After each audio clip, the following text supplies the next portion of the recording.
నాకన్నీ తెలుసు. నువ్వేం చేయబోతున్నావని నాకు తెలుసురా. ఇప్పుడు నేనేమైనా తప్పుగా అన్నానా? ఆలోచించు. వాడు చాలా మంచివాడు. పిండి మిల్లు దుకాణం ఉంది.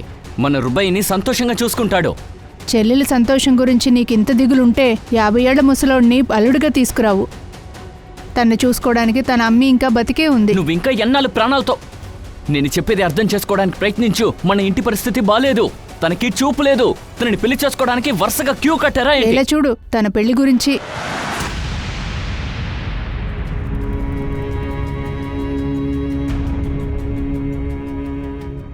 అన్నయ్య, మీరు దేనికి బాధపడకండి. నేనెప్పటికీ నీకు వదినికి భారంగా ఉండనన్నయ్య. రుబయ్య, నువ్వు నా ప్రాణం రా. నువ్వు నాకు భారం కాదు. బలవంతంగా పెళ్లి చేయడానికి నేను వదలను. నువ్వే చూడు, నా బొమ్మకి పెళ్లిని మంచి న్యాయమైన మంచి అబ్బాయిని చూసి పెళ్లి చేయబోతున్నాను. చెయ్యి. ఈ అమ్మాయికేమో చూపు లేదు. తను దేవత. తనని నిక్క చేసుకోవడానికి ఒకడు కారు నుంచి దిగుతాడు కదా. చూడమ్మీ, ఇది కేవలం నీ కల్పితం మాత్రమే. అన్నీ అలా చూసుకుంటారు. నువ్వెళ్ళి నీ పని చూసుకో. నువ్వు రా అమ్మా, రా.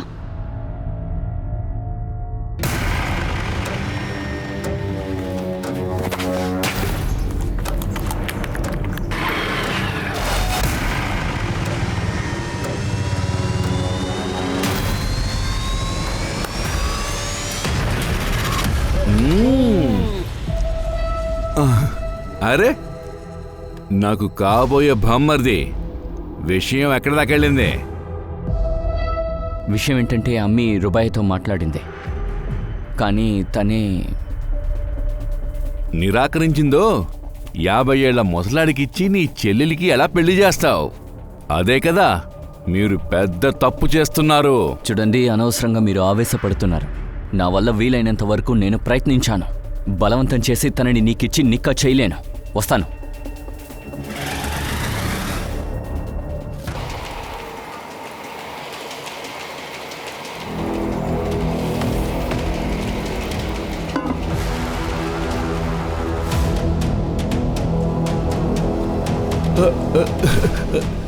ఎందుకు నా దగ్గర ఎందుకు సిగ్గుపడుతున్నావు? నా ఇంటికి పెళ్లి కూతురిగా వస్తావు కదా. మీ అన్నయ్య యూనిస్ దగ్గర మాటలైపోయింది.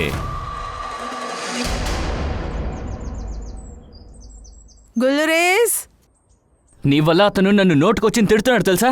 నువ్వెందుకు ఇలాంటి పనులు చేస్తున్నావు? అందుకే తిడుతున్నాడు. గుల్లురేస్, ముసల్దొచ్చింది. ఏ గుల్రేస్.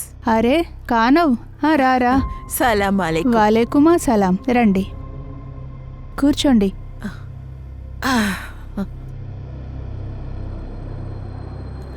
నెమ్మదిగా. నేను ఏమని చెప్పాలి? నిన్ను చూడాలని అనుకున్నాను.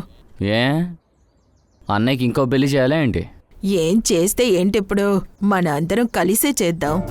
ఇప్పుడు ఒక మంచి వరనొచ్చింది. అసలు మీరు దాన్ని వద్దనుకోలేరు. పెళ్ళికొడుకు ఎవరు? ఏం చేస్తున్నాడు? ఎక్కడి నుంచి వస్తున్నాడు? అవన్నీ కొంచెం చెప్పే. వాళ్ళు ఆసరత్ గజ్లో ఉండే పెద్ద ధనవంతులు. ఆహా. వాళ్ళ చిన్న కొడుకు సయ్యద్కి 30 ఏళ్ళు అవుతుంది. పోయిన సంవత్సరమే ఆయన భార్య చనిపోయింది. ఏదో ఒక రోగం ఉండిందంట. సర్లే, అది పోనిగాని చాలా రోజుల తర్వాత పెళ్లి కొప్పుకున్నారు. వాళ్లతో మన రుబయ్య గురించి మొత్తం చెప్పేశాను. చిన్నప్పుడు ఒక యాక్సిడెంట్లో తను కళ్ళు పోయిందని కూడా చెప్పాను. వాళ్ళకేం ఇబ్బంది లేదు కదా? ఎందుకంటే రుబ్బయ్య చూపు లేదు కదా? ఖచ్చితంగా లేదమ్మా. వాళ్ళకి దీంట్లో ఏ అభ్యంతరం లేదు. రుబ్బయ్య, చూడమ్మా, అల్లా నా ప్రార్థన విన్నాడు.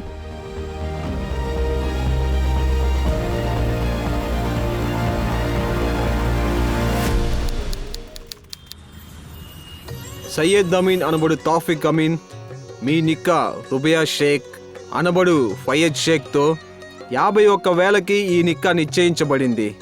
మీకు సమ్మతమేనా? నాకు అంగీకారమే. సమ్మతమేనా? అయితే ముబారక్. ముబారక్ హో, ముబారక్ హో, ముబారక్ హో. రుబయా షేక్ ఇంకా ఫయాజ్, మీ నిక్కా సయ్యద్ హమీన్తో నిశ్చయించబడింది. 51,000 దానికి ఇవ్వబడుతున్నది. మీకు సమ్మతమేనా? నాకిష్టమే. సమ్మతమేనా? ముబారక్ ముబారక్ ముబారక్.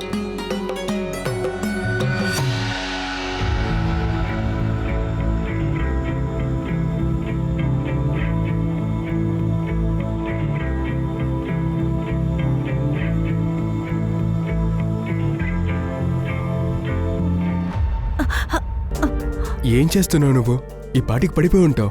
అదంతా ఏమీ లేదు. ఈ రూములో ఉన్న వస్తువులన్నిటినీ అర్థం చేసుకోవడానికి ట్రై చేస్తున్నా. రేపిలా గుద్దుకొని పడిపోకూడదు కదా. దా కూర్చో.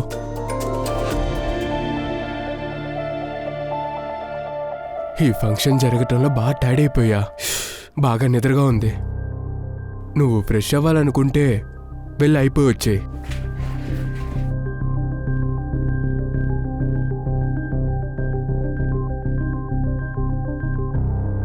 నేను మీ దగ్గర ఒకటి అడగనా?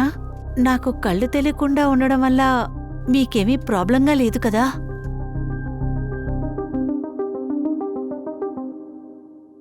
మన పెళ్లి ఒక కలలాగే జరిగిపోయింది కదండి. నిజంగా నమ్మలేకపోతున్నాను. ఇది నిజమా లేదంటే కలేనా? లేదు లేదు, అంతా నిజమే. రుబయ్య, నువ్వు పెళ్లిలో చూడ్డానికి చాలా అందంగా ఉన్నావు. అమీనా అమ్మకి నా మీద ఎంతో ప్రేమ. నాకు కళ్ళు తెలీదని తను ఒక్కరోజు కూడా చెప్పి చూపించిందే లేదు. నన్నంతగా చూసుకున్నారు. సాజియా వదిన కూడా నా మీద విపరీతమైన ప్రేమ. చెప్పాలంటే మా సొంత వదిన కూడా నన్నంతగా చూసుకోలేదు. అదేవిధంగా జమీలన్న కూడా నాతో అంతగా మాట్లాడరు. కానీ తినేటప్పుడు ఆయన ఎంతగానో నన్ను ఆట పట్టిస్తూ ఉంటారు. అందరినీ ఎంతగానో నవ్విస్తూ ఉంటారు. కానీ వీళ్లకన్నా ఎక్కువగా నా మీద ప్రేమ చూపిస్తున్నారంటే ఒకరు ఇంకెవరో కాదు, ఆయనే అబ్దుల్ మామయ్య. ఎప్పుడు ఆయన వచ్చినా కూడా నాకు తెల్ల బర్ఫీ తీసుకొస్తారు. అంతేకాకుండా నా హస్బెండ్ చాలా నిజాయితీపరుడు. తక్కువగానే మాట్లాడతారు. కానీ ఆయన నా మీద చూపించే ప్రేమ నేను అర్థం చేసుకోగలను. కానీ కొద్ది రోజుల్లోనే ఏంటో తెలీదు, చాలా టెన్షన్గా ఉన్నారు. ఆయనకి ఆయన బిజినెస్ పార్ట్నర్కి ఏదో సమస్యలా ఉంది. నేను అల్లా దగ్గర ఒకటే కోరుకుంటున్నాను, అంతా సరైపోవాలని. ఏ సయ్యద్, ఎక్కడ దాక్కున్నావు? రారా బయటికి. ఏమైంది? ఎందుకు అరుస్తున్నావు? ఏం చేయాలో నువ్వు నాకు చెప్పొద్దు. ఆగు కెప్టెన్ బాబు, నువ్వు ఇంట్లో ఉన్నావు, ఎందుకు కోపడుతున్నావు? ఏంటి విషయం? ఈ ప్రశ్నలన్నీ మీ కొడుకునే అడగండి. వాడు నన్ను ఒక్క మాట కూడా అడగకుండా కంపెనీ నుంచి 5 లక్షల రూపాయలు తీశాడు. ఆ డబ్బులు నావి.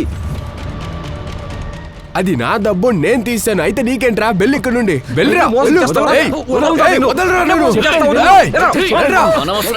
మాట్లాడుతున్నాం కదా, ఉంటామంటానా? నాకు నా డబ్బు కావాలి, లేదంటే ఏంటి? లేకపోతే నీ భార్య రహస్యాలని బయటికి చెప్పేస్తాం.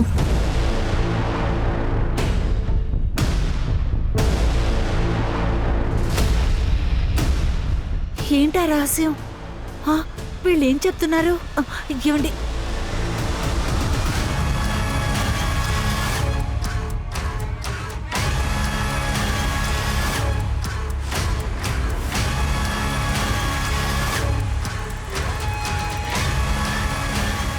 అమ్మీ, ఇప్పుడు కేతన్ ఏ రహస్యం గురించి మాట్లాడుతూ ఉన్నారు?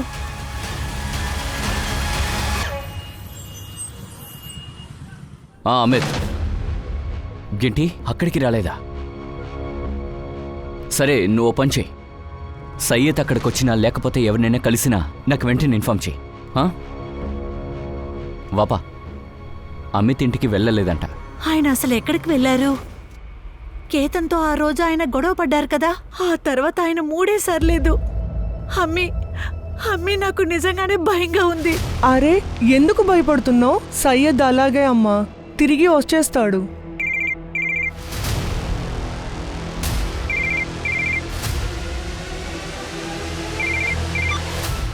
హలో సార్, నేను దామోదర్ని మాట్లాడుతున్నా, ఫ్యాక్టరీ ఒక వాచ్మెన్. సయ్యద్ సార్ ఇక్కడ ఎవరో కత్తితో గుచ్చారు సార్. ఏంటి? రండి సార్, ఇగో ఇక్కడే సార్. సయ్యద్ సార్, రండి, ఇటు చూడండి సార్. తను ఏ రహస్యం గురించి చెప్పాడో మాకు అస్సలు తెలియదు సార్.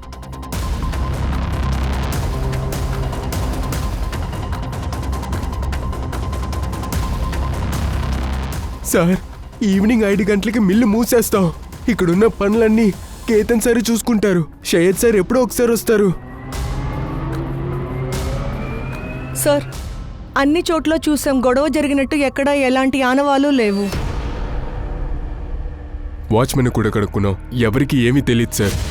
బాడీని పోస్ట్మార్టంకి పంపించండి, ఫ్యామిలీస్కి ఇన్ఫార్మ్ చేసేయండి. ఇంకా ఎంక్వైరీ అయ్యేంత వరకు ఈ ఫ్యాక్టరీ మూసి ఉంటుంది. ఇంకా ఈ కేతన్ దీన ఇద్దరిని స్టేషన్కి తీసుకురండి. ఫ్యామిలీ మెంబర్స్ దగ్గర నువ్వు మాట్లాడు. Yes sir. మీ కాల్ రికార్డ్స్ని చెక్ చేశాము. 12 to 1 ఫ్యాక్టరీలో మీరు ఏం చేస్తున్నారు, అలా ఏం పని వచ్చింది? సయీద్ గురించి మీకు ఎలాంటి రహస్యాలు తెలుసు? నాకు నా డబ్బు కావాలి, లేదంటే ఏంటి? లేకపోతే నీ భార్య రహస్యాలని బయటికి చెప్పేస్తాం. వాళ్ళు నిజంగా ఏ రహస్యం గురించి మాట్లాడుతున్నారో నాకు ప్రామిస్గా తెలీదు. అది విని నేనే కన్ఫ్యూజ్ అయ్యాను. నిజం చెప్పు, ఎందుకు సయీద్ని చంపారు? సార్ సయ్యద్ని మేము చంపలేదు సార్. ఇంకా ఒక పని మీదే మేము ఫ్యాక్టరీకి వెళ్ళాం సార్. మేము బాగా భయపడిపోయాం సార్, ఎందుకంటే ఆ రోజు ఉదయం వాడితో గొడవ పడ్డాను సార్. అలాంటప్పుడు మేమే ఏదో చేశాను అందరూ సందేహపడతారు సార్. అందువల్ల మేము ఎవరికి ఏమీ చెప్పలేదు సార్. ఆ రహస్యం ఏంటి? సార్ ఎటువంటి రహస్యం లేదు సార్, వాడిని భయపడటానికి అలా చెప్పాం. అదే కాకుండా వాడు ఎవరితోనో మాట్లాడటం విన్నాను. ఈ విషయం ఇంట్లో తెలియకూడదని చెప్పి వాడు చెప్పాడు సార్. ఇగో చూడు, ఇది నా కుటుంబంలో ఎవరికి చెప్పలా. నాకు అర్థమవుతుంది, ముందు నువ్వు అర్థం చేసుకో నన్ను. కానీ ఆ విషయం ఏంటన్నది మాకు తెలియదు సార్.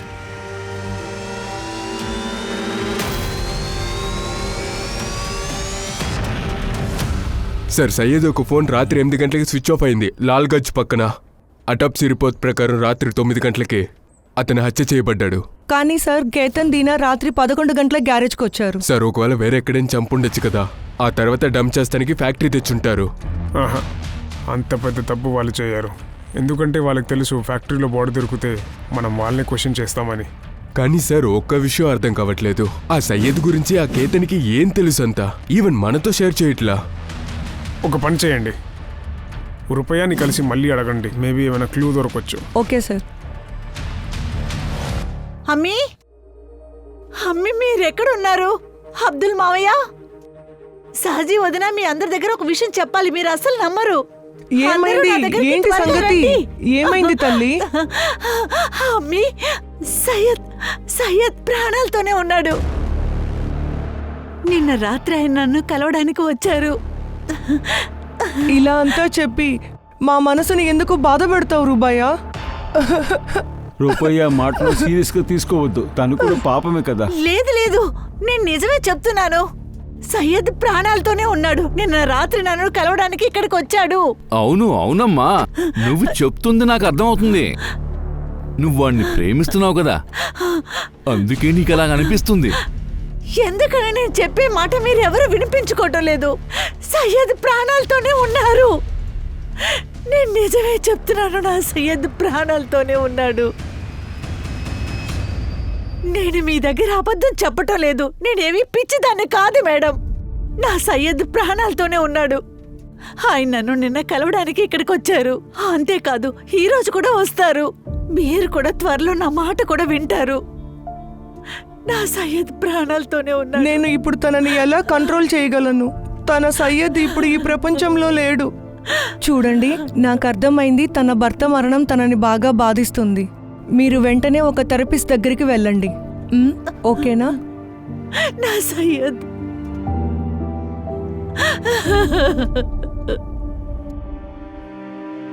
సయ్యద్ ప్రాణాలతోనే ఉన్నాడంటే ఎందుకని ఎవరూ నమ్మటం లేదు.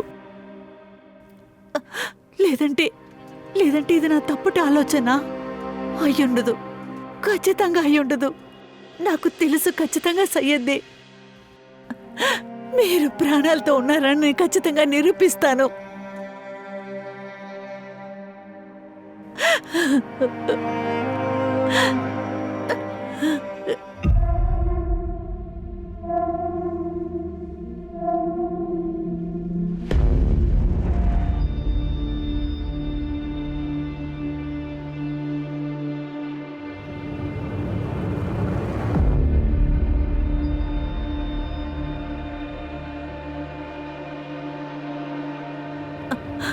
సయ్యద్,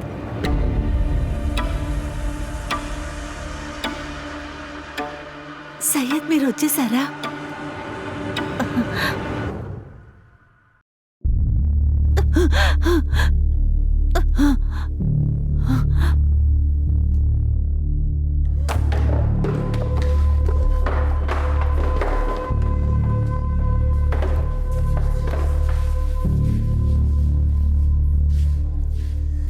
అమ్మీ చెప్పేది అర్థం చేసుకో, ఈ ఇల్లుని అమ్మాల్సిందే. అమ్మకపోతే మనకి తిండి కూడా దొరకదు. దుకాణం మూసేశాం. వచ్చే పూటకి ఏం తింటావో ఆలోచించుకో. రుబ్బయ్య ఫోన్ చేస్తుంది. రుబ్బయ్య, చెప్పమ్మా బంగారం, నువ్వు బాగున్నావా? అమ్మీ, నేను కొద్ది రోజులు మన ఇంటికొచ్చి ఉందాం అనుకుంటున్నాను. నేను ఇక్కడికి వచ్చి నన్ను తీసుకువెళ్ళమని ఏమనుకో, చెప్పమ్మా. నేను వెళ్ళను. లక్నోకి వెళ్ళి రావడానికి 1 రోజు పడుతుంది. సరే, పర్వాలేదు, నేనే వచ్చేస్తాను. మీరు ఉన్నిస్ అనే దగ్గర చెప్పండి, నన్ను తీసుకెళ్ళడానికి బస్ స్టాప్ కన్నా రమ్మని చెప్పండి. నేను 10 గంటలకి ఇక్కడ బస్ పట్టుకుంటే 12:30కి అక్కడికి వచ్చేస్తాను. రా, వాడు తప్పకుండా వస్తాడు. నువ్వు రా అమ్మా, వెళ్ళి తీసుకురా. సడన్గా నువ్వెందుకు వెళ్ళాలి? ఏమైందమ్మా? అంతా బానే ఉంది కదా? ఏ సమస్య లేదు. నాకు మా అమ్మీని చూడాలని నాకుంది. నాకు అర్థమైంది. అబ్దుల్ మామ కొంచెం సేపట్లో వస్తారు. ఆయన నిన్ను వదిలిపెడతారు. లేదు, వద్దు, మీకు టెన్షన్ ఏం ఒక్కర్లేదు. నేను వదినతో చెప్పి క్యాబ్ బుక్ చేసుకున్నాను. నేనే వెళ్ళొచ్చేస్తాను. నేనే వెళ్తాను.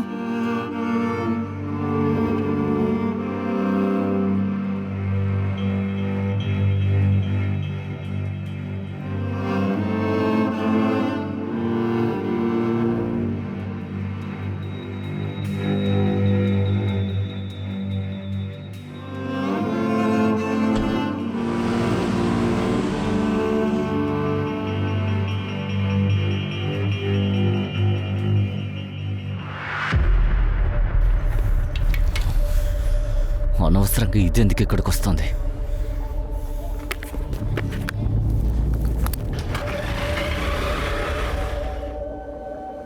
రండి రండి, రెండమ్మా రండి. ఎర్దో రెండమ్మా రండి, త్వరగా రెండమ్మా.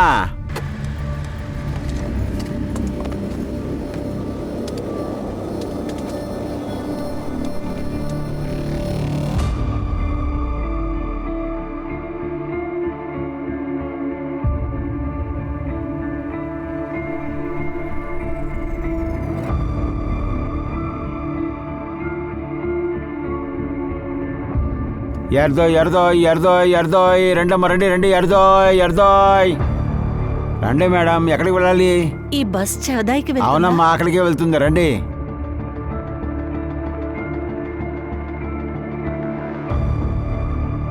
చూసి ఎక్కండి మేడం. మెల్లగా. అలాగే మెల్లగా వెళ్ళండి, కంగారు పడద్దు. వెనక్కి వెళ్ళండి అమ్మా. ఒక్క సెకండ్. అలాగే కొంచెం ముందుకు వెళ్ళండి. అక్కడికి వెళ్ళి కూర్చోండి. లోపలికి వెళ్ళండి అమ్మా, వెళ్ళండి. బాగా కూర్చోండి. మీ లగేజ్ పైన పెడుతున్నాను, చూసుకోండి. అందరూ కూర్చున్నారా? మీ లగేజ్ని మీరు జాగ్రత్తగా పెట్టుకోండి.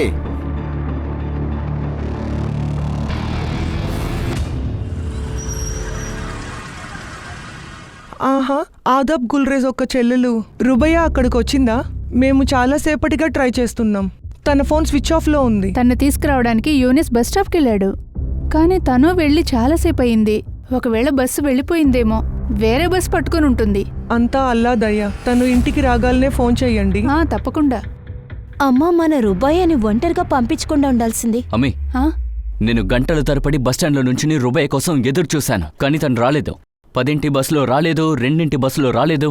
నాకెందుకో తను హర్దోయ్కి రాలేదనిపిస్తోంది.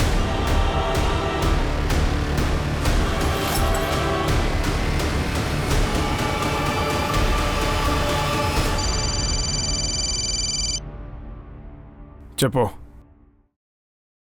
ఏంటి?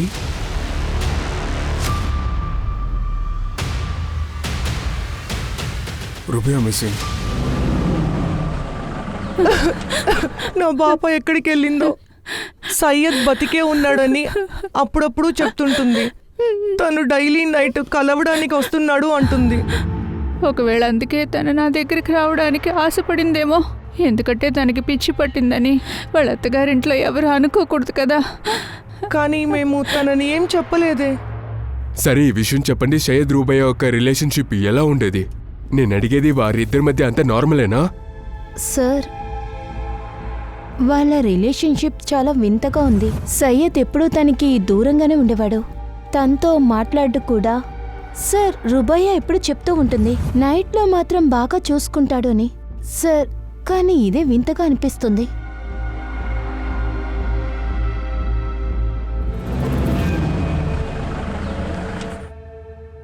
సార్, రుబయాకి ఇంట్లో మాట్లాడిన తర్వాత తెలిసింది సయ్యద్ రుబయా మధ్య రిలేషన్ అంతేం లేదు.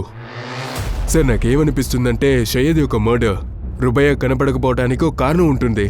ఒక పని చేయి, రుబయా క్యాబ్ బుక్ చేసినప్పటి నుంచి బస్ స్టాండ్కి వచ్చేంత వరకు డీటెయిల్గా ట్రాక్ చేయి. తన call records, cab details, every. Sir, ఇంకో విషయం, రుబయా కనపడకుండా పోయిన తర్వాత వాళ్ళ అమ్మగారు మాత్రం వచ్చారు.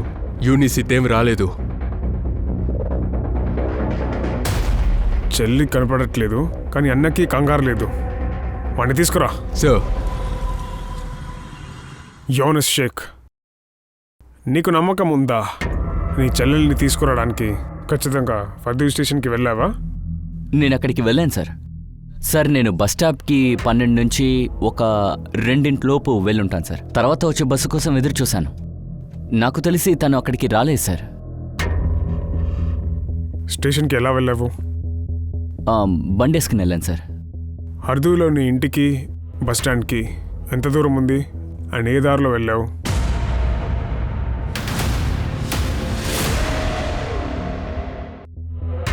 అది మా ఇంటి నుంచి బస్ స్టాండ్కి దాదాపు ఒక 10 కిలోమీటర్లు సార్. మధ్యలో ఔదీ చౌక్ అనే ఏరియా కూడా ఉంది. అంతేకాదు సార్, మధ్యలో ఒక పెద్ద మార్కెట్ ఉంది. మార్కెట్ అది మాత్రమే కాదు సార్, ఒక ఏరియా కూడా ఉంది. ఇవన్నీ దాటుకుని వస్తే బస్ స్టాండ్కి వచ్చేయచ్చు సార్. సరే ఓ, కానీ ఎప్పుడు పిలిచినా ఇక్కడికి రావాలి. వెళ్ళు. వస్తాను సార్.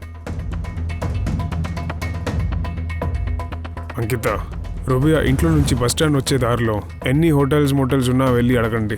ఇంకా రుబయా డీటెయిల్స్ గురించి ప్రతి స్టేషన్కి పంపించండి. Yes sir. ఆ అమ్మాయి ఫోన్ 8 o'clock వరకు యాక్టివ్గానే ఉంది. తను ఎవరి దగ్గర మాట్లాడిందో కనుక్కో. రుబయా బ్రదర్ యూనిస్ సెప్టెంబర్ 15th రోజు 10 to 4 మధ్యలో ఎవరితో మాట్లాడాడు, ఇంకా ఎవరితో మెసేజెస్ ఎక్స్చేంజ్ చేశాడో మొత్తం తెలియాలి. సార్,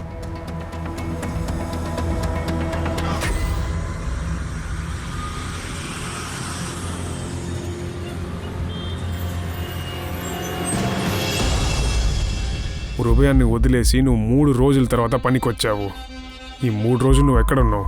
రుబయా ఎక్కడా చెప్పావు? ఎవరు సార్ రూబయ్య? ఇగో చూడు. ఊరెళ్ళాను, మా నాన్నకి ఒంట్లో బాగోలేదు. మీరు కావాలంటే ఫోన్ చేసి అడగండి.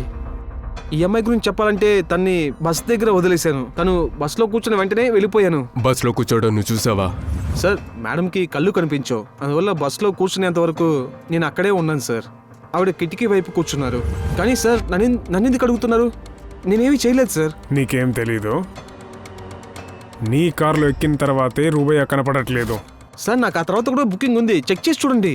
ఈ కేసు సాల్వ్ అయ్యేంత వరకు నీ కారు ఉందిగా, అది మా కస్టడీలో ఉంటుంది. వెళ్ళు. సిటీని వదిలేసి బయటికి ఎక్కడికి వెళ్ళకూడదు. వీడిని కస్టడీలో తీసుకోండి.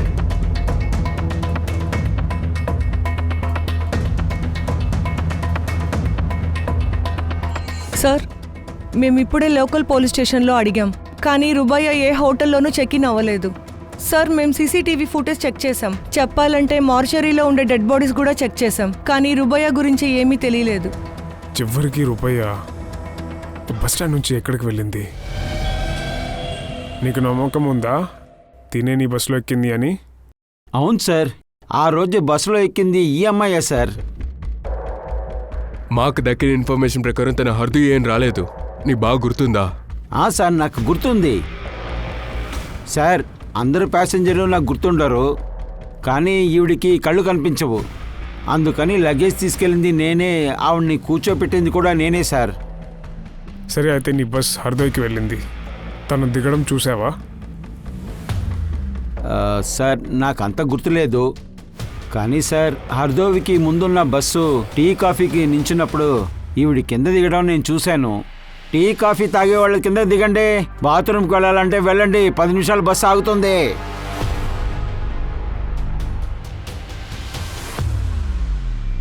సరే, ఈ అమ్మాయి మళ్ళీ బస్ పట్టుకోవడం చూసావా?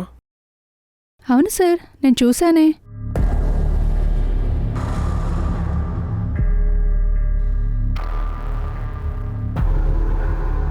ఆయుషో?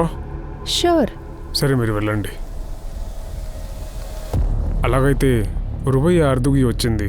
కానీ ఇంటికి వెళ్ళలేదు. ఇంటికి వెళ్ళి చేరుకోలేదంటే రుబయా యొక్క బ్రదర్ యూనిస్ ఏమైనా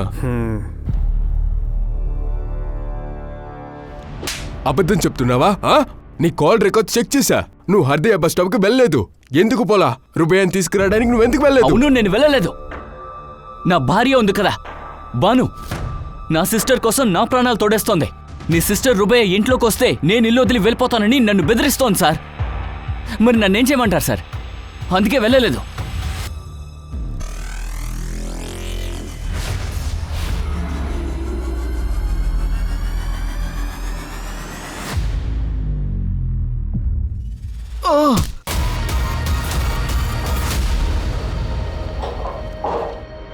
లాలా, ఆయిషా పారిపోయింది. ఆయిషా ప్రాణాలతో తప్పించుకోకూడదు.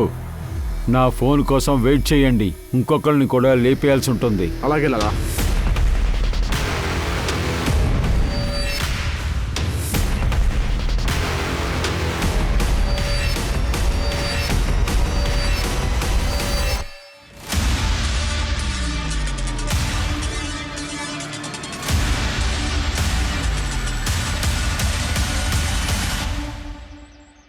సార్, రుబయ్య వాళ్ళ అత్తగారింట్లో అందరి సీడీఆర్ చెక్ చేశాను. అందులో 15 సెప్టెంబర్ సయ్యద్ వాళ్ళ అన్న జమీర్ తన లొకేషన్ రుబయ్య లొకేషన్తో మ్యాచ్ అవుతుంది. రాజీవ్, ఆ జమీల్ని ఎత్తుకోరండి.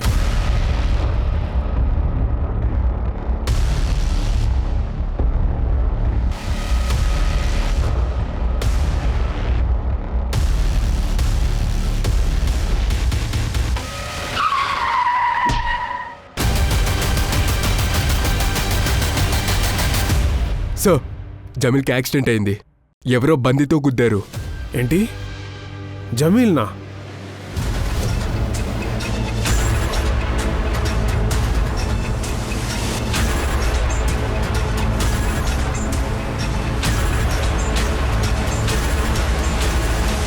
నేను నీ బ్యాంక్ స్టేట్మెంట్ని చెక్ చేశాను. అందులో చాలా ట్రాన్సాక్షన్స్ని క్లబ్కి చేశావు.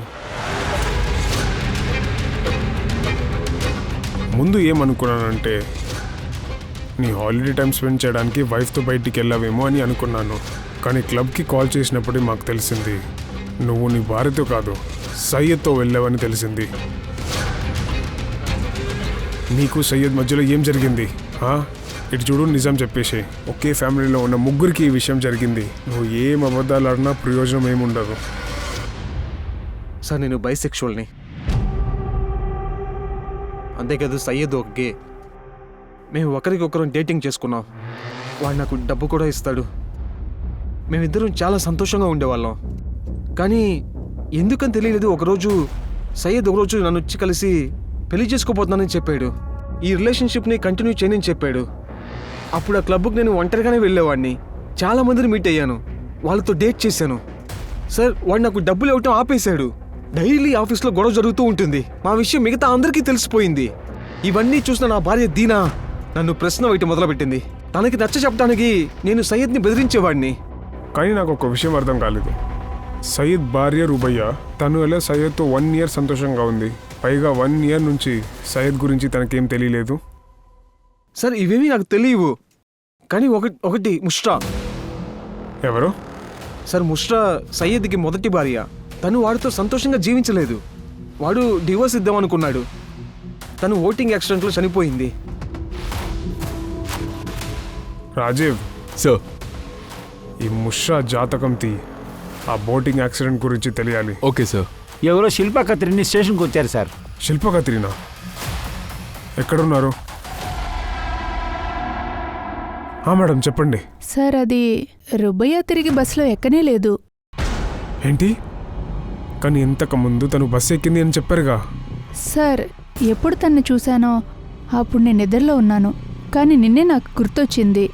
ఏ అమ్మాయి బస్సులో ఎక్కిందో తన చేతిలో ఆ తడి, అది ఏం చెప్తారు, Line walking stick. అది లేదు. సరే, బస్సు ఎక్కడైతే ఆగిందో ఆ టీ షాప్ మీకు గుర్తుందా? అవును సార్, నేను ఈ అమ్మాయిని ఇక్కడే చూశాను. ఇక్కడ కూర్చున్నారు. చెప్పండి మేడం, ఏం కావాలి? కాఫీయా, టీయా? అన్నయ్య, ఒక టీ ఇస్తారా? సరే మేడం.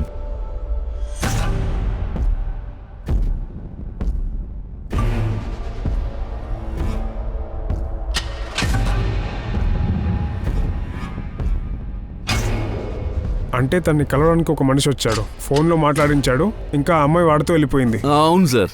వాడి ముఖం గుర్తుందా? లేదు సార్, మొహం గుర్తులేదు. కానీ ఒకటి సార్, నల్లటి గడ్డ ఉంది. దాంతోపాటు ఇక్కడే కూర్చొనున్నాడు. ఆ తర్వాత దూరంలో బ్లూ కలర్ కార్ ఒకటి లెఫ్ట్ పక్కన ఆగుంది. వాడున్నాడు చూడండి, ఆ అమ్మాయిని కారులో ఎక్కించాడు. ఆ కారులో ఇద్దరు ముందే కూర్చొని ఉన్నారు. తర్వాత కారు బయలుదేరిపోయింది. సరే, థ్యాంక్ యూ.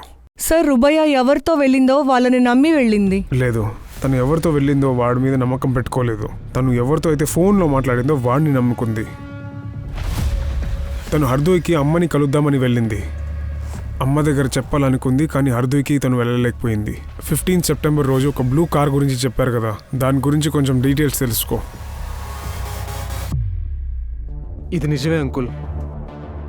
సయ్యద్కి ఆడవాళ్ళ మీద ఇంట్రెస్టే ఉండదు. ఈ విషయం సయ్యద్ మొదటి భార్య ముష్రాక్ కూడా తెలుసు. అదంతా అబద్ధం. పుష్రా సయ్యద్ బిడ్డకు తల్లిగా ఉండేది. రూబయ్య సయ్యద్ చాలా సంతోషంగా ఉండేవారు. నువ్వేమో అమ్మాయిలు ఇష్టం లేదని ఎవరు ఏది చెప్పినా మీరు అలాగే నమ్ముతున్నారా? అరే, తను మా ఇంటి అమ్మాయండి. ఈ ముసలోడు 2 పిల్లల్ని పోగొట్టుకున్నాడు సార్. ఇలాంటి సమయంలో నా దగ్గర ఇలాంతా మాట్లాడొద్దు సార్. ఎవరో ఉన్నారు, మమ్మల్ని ఒక్కొక్కడిగా చంపాలని చూస్తున్నారు సార్. ముందు వాళ్ళని వెతకండి. నా కూతురు రూబియా ఇప్పుడు ఎలాంటి పరిస్థితిలో ఉందో ఏంటో, తను ప్రాణాలతో ఉందో లేదో. టోల్ ప్లాజా ఒక సీసీటీవీ ఫుటేజ్ దొరికింది. ఫ్రంట్ సీట్లో ఉండే వాళ్ళ మొహం కనపడుతుంది. ఎవరు వీళ్ళు? గగన్, బబన్ సార్. ఇద్దరు ఒకటే ఊరి వాళ్ళు అండ్ బ్రోతల్ నెట్వర్క్ తో కనెక్ట్ అయిన వాళ్ళు. ఈ కార్ గురించి ఏమైనా తెలుసా? ఎవరి పేరు మీద రిజిస్టర్ అయింది? Yes sir, Jameel. జమీల్ పేరులోనా? ఎస్ సార్, అతనే రుబాయాని తీసుకెళ్లాడు. తనని ఎంక్వైరీ చేయడానికి ముందే అతను చనిపోయాడు.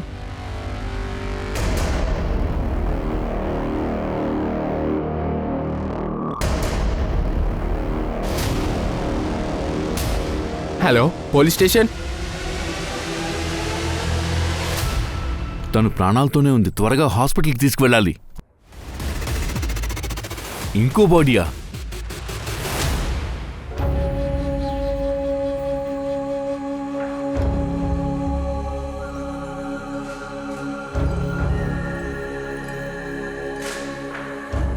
సార్ చెప్పండి. సార్, ఆ విక్టిమ్ మెడ తెగి పడిపోయింది. దాదాపు 48 అవర్స్ అయింది సార్. తనతో పాటు ఇంకో అమ్మాయి వచ్చింది, తను పారిపోయింది సార్. ఇందులో బాధాకరమైన విషయం, victim pregnant sir. Pregnant? She was 2 months pregnant sir. చూడండి. అసలు ఇదెలా సాధ్యం? తన భర్త చనిపోయి 3 నెలలు అవుతుంది కదా. సయ్యద్ ప్రాణాలతోనే ఉన్నారు. నిన్న రాత్రి ఆయన నన్ను కలవడానికి ఇక్కడికి వచ్చారు. సార్, తనకి ఆ ఇంట్లో ఏం జరిగిందో, బిడ్డ ఒక తండ్రి జమీలేమో తన గుడ్డితనాన్ని వాళ్ళు యూజ్ చేసుకొని ఉండొచ్చు కదా. చెప్పండి సార్. జమీన్ మనిషి ధవన్ భువన్ గురించి తెలిసింది. వాళ్ళ లొకేషన్ గవర్నమెంట్ హాస్పిటల్ చూపిస్తుంది. అక్కడే ఆయిషా ట్రీట్మెంట్లో ఉన్నారు.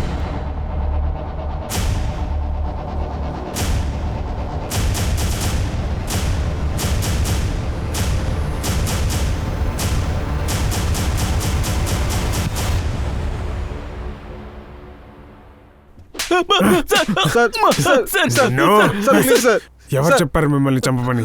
ఎవరు చెప్పి ఇదంతా చేశారు? సార్, నేను మామూలుగా పని చేస్తూ ఉండేవాడిని సార్. అమ్మాయిలు తీసుకెళ్లి బేరం మాట్లాడుతాం. ఆయిషా మా చెయ్యి జరిపోయింది, మమ్మల్ని మోసం చేయాలని చూసింది. చెప్పు సార్. ఉబయ గురించి చెప్పాలంటే తనని జమీల్ భయ్య తీసుకొచ్చారు. ఆయన తీసుకొచ్చి వదిలేరు సార్. ఆయనే కొట్టారు సార్. మేమేం చేయలేదు సార్. ఆ చోటకి నన్ను తీసుకువెళ్ళు. ఆ చోట ఎవరిది చెప్పు. ఆ ప్లేస్ జమీన్ భాయ్కి లాలాకే సొంతం. లాలా ఎవరు చెప్పు. లాలా అంటే అబ్దుల్ మామా.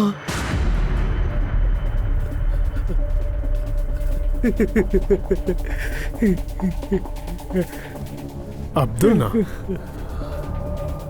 కానీ అబ్దుల్కి రూపయ్య అంటే తన కూతురులాగా కదా. ఇంకా జమీల్ ఇంకా సయ్యద్ ఇద్దరు వాడి ఇన్లాస్ కదా. వాడి చెల్లెలు పిల్లలతో వాడు ఇలా చేస్తాడా?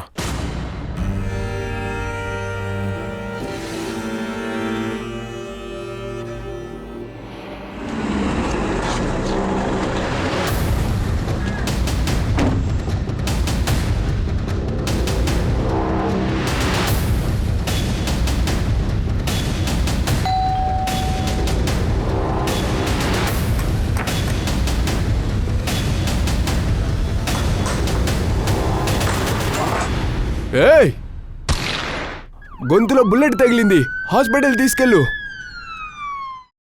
సార్, అబ్దుల్ ఎందుకని ఇదంతా చేయాలి? దీంట్లో జముల్ ఎలా మోసపోయాడు? ఏం జరుగుతుంది అంటే అర్థం కావట్లా, విచిత్రంగా ఉంది. సైల్ గడి మొదటి భార్య ముష్రా, తను ప్రెగ్నెంట్గా ఉండింది కదా సార్, బోటింగ్ యాక్సిడెంట్ వల్ల తను చనిపోయింది కదా. ప్రతి క్వశ్చన్స్కి ఆన్సర్ ఇక్కడ దొరుకుతుంది. సార్, 2020లో భూషణ్ భర్త మామగారి మీద కంప్లైంట్ ఇచ్చారు. రిపోర్ట్ చూడండి. సయ్యద్కి ఎదురుగా వచ్చిన కంప్లైంట్ నాకు అర్థమవుతుంది, కానీ వీళ్ళకి ఎదురుగా ఎందుకు?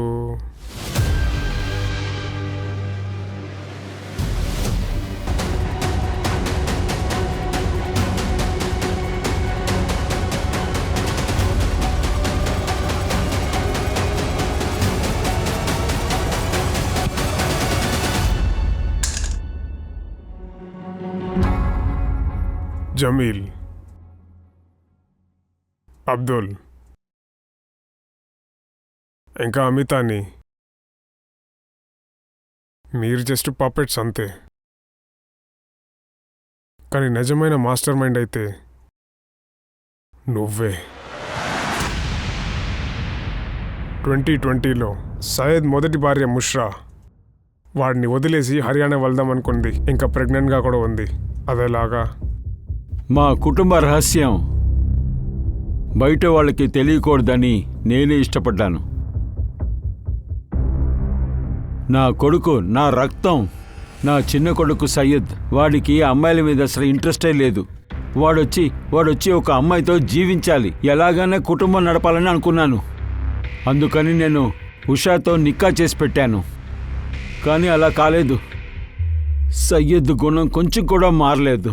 దేనికైతే భయపడ్డానో అది ఒకరోజు జరిగింది. ముష్రాకి నిజం తెలిసిపోయింది. తను నిర్ణయం తీసుకుంది. లోకానికి నిజం చెప్తానని చెప్పింది.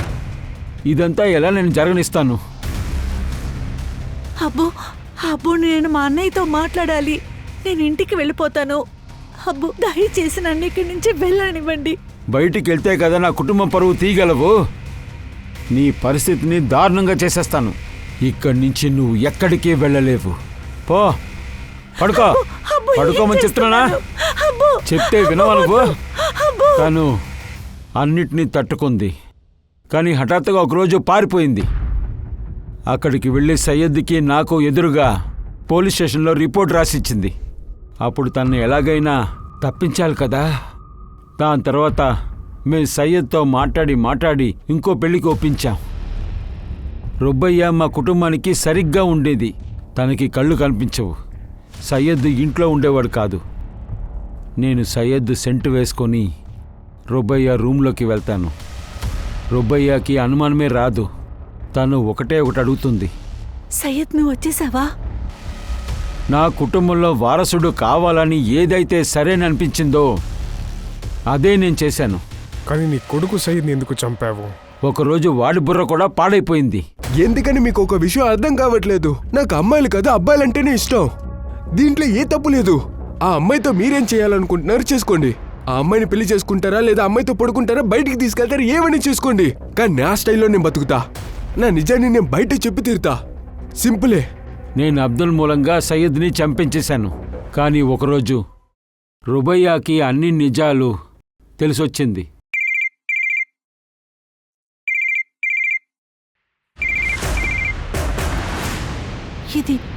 ఇది హబ్బు రింగ్ టోన్ కదా? హబ్బు సయ్యద్ చనిపోయిన తర్వాత తను నన్ను సయ్యద్ అని అనుకుంది. ఆ తర్వాత నేను జమీల్ని రుబయ్య వెనకాల వెళ్ళమని చెప్పాను. నీతో కలిసి మీ నాన్న ఏం చేస్తాడో తలుచుకుంటేనే సిగ్గుగా ఉంది. సరే రుబయ్య, నువ్వు మాతో వచ్చేయి. బస్సులో వెళ్ళడం అంత సేఫ్ కాదు. ఒక్క నిమిషం, అబ్దుల్ మావయ్య నీతో మాట్లాడాలన్నాడు. హలో మావయ్య, హబ్బు. అవును, ఇక్కడ చూడమ్మా, రఫీక్ నీతో హీనంగా ప్రవర్తించాడు. నాకదంతా తెలుసు. నువ్వు పంచేయి, జమీల్తో పాటు ఇక్కడికి వచ్చేసేయి. సరే మావయ్య. తనని చంపేయమని చెప్పి అబ్దుల్లాదా చెప్పాను. నన్ను క్షమించమ్మా. నేను తోఫీకి రుణపడ్డానమ్మా. అందుకనే ఇది నేను చేస్తున్నాను. నేను చేసిందంతా కుటుంబ పరువుని ఎలాగైనా కాపాడాలని. నువ్వు ఏదంతా చేశావో ఇదంతా నీ కుటుంబం మర్యాద గురించి కాదు, కానీ నువ్వు ఒక గలీజ్ వ్యక్తి కాబట్టి చేశావు. కొడుకు వాళ్ళ ఇద్దరు భార్యని రేప్ చేశావు, పైగా మర్డర్ కూడా చేశావు. ఇప్పుడు ఈ మర్యాద గౌరవం అంతా తీసుకొని కుటుంబంతో జైల్లో ఉండండి.